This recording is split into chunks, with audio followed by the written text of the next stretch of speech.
عقلمند وزیر کے حاسد دشمن۔ پیارے بچوں، حسد ایک بیماری ہے، مگر حاسدوں کا حال ہمیشہ برا ہی ہوتا ہے۔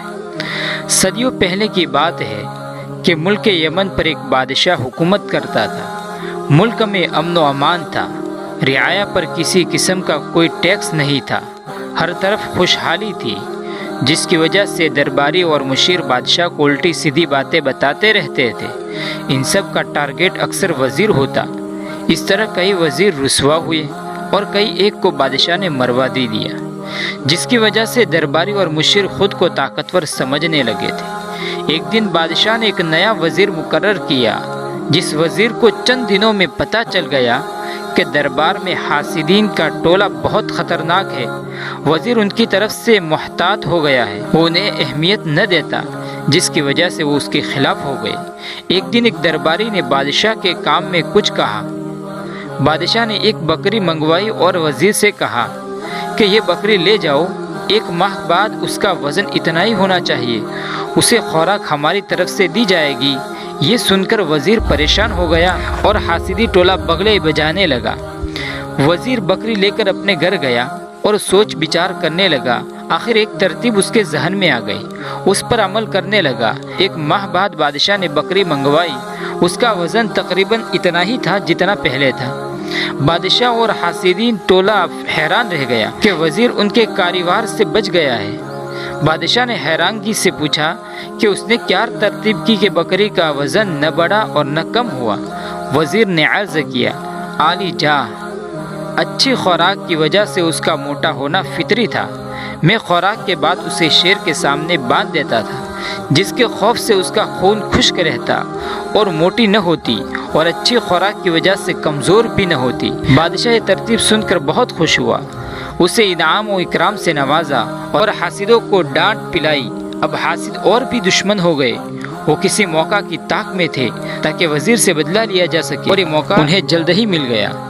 بدقسمتی سے کچھ عرصہ بعد ملک میں سیلاب آ گیا، ہزاروں مکانات اور فصلیں تباہ ہو گئی۔ بادشاہ نے وزیر کی ڈیوٹی لگائی کہ عوام کی داد رسی کی جائے۔ وزیر نے فی کس دیناروں کے علاوہ قرضے بھی دیے۔ قرضہ دیتے وقت وہ ان کے کانوں میں کچھ کہتا تھا۔ حاسدوں نے پتہ لگوایا کہ وزیر کیا کہہ رہا تھا۔ کچھ سادہ لوگوں نے فرمایا کہ وزیر کہہ رہا تھا کہ قرض بادشاہ کی وفات کے بعد وصول کر لے گا۔ بس اتنا سننا تھا کہ حاسد بادشاہ کے پاس جا پہنچے اور بڑا چڑھا کے بیان کیا۔ یہ سن کر بادشاہ کو سخت غصہ آیا۔ اس نے فوراً وزیر کو حاضر ہونے کا حکم دیا اور کہا، میں نے ایسا سنا ہے تم میرے مرنے کا انتظار کر رہے ہو اور اس کے بعد دولت اکٹھی کرو۔ اس پر وزیر نے سر جھکاتے ہوئے کہا، عالی جاہ، آپ نے ٹھیک سنا ہے، میں نے یہی کہا ہے، مگر میری نیت یہ نہ تھی۔ پھر تمہاری نیت کیا تھی؟ ایک حاسد جلدی سے بولا، میری نیت یہ تھی کہ جن غریب لوگوں کے مکانات اور فصلیں تباہ ہوئی ہے، وہ عرصہ دراز تک قرض واپس کر سکتا۔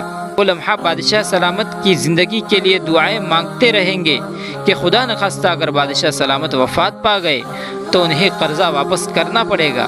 اتنا سننا تھا کہ بادشاہ بہت خوش ہوا۔ اس نے فوراً حاسدوں کو دربار سے نکل جانے کا حکم دے دیا اور وزیر کو انعام و اکرام سے نوازا۔ پھر درباریوں کی طرف دیکھتے ہوئے بادشاہ نے کہا، ان حاسدوں کے کہنے پر اگر وزیر کو سزا دے دیتا تو زندگی بھر افسوس رہتا۔ مجھے اللہ تعالیٰ نے اتنا اچھا وزیر دیا ہے، مجھے اس کا شکر گزار رہنا چاہیے۔ دیکھو بچوں، حسد کتنا بڑا ہے۔ اگر وہ حسد نہ کرتے، بادشاہ کے دربار میں اعلیٰ عہدوں پر رہتے اور زندگی بھر عیش کرتے۔ حسد ایک بیماری ہے جو انسان کو جلا دیتی ہے اور حاصل بھی کچھ نہیں ہوتا۔ یہ بھی سچ ہے کہ حاسد اپنی ہی آگ میں جل کر راکھ ہو جاتا ہے، اس لیے ہمیں کسی سے حسد نہیں کرنا چاہیے۔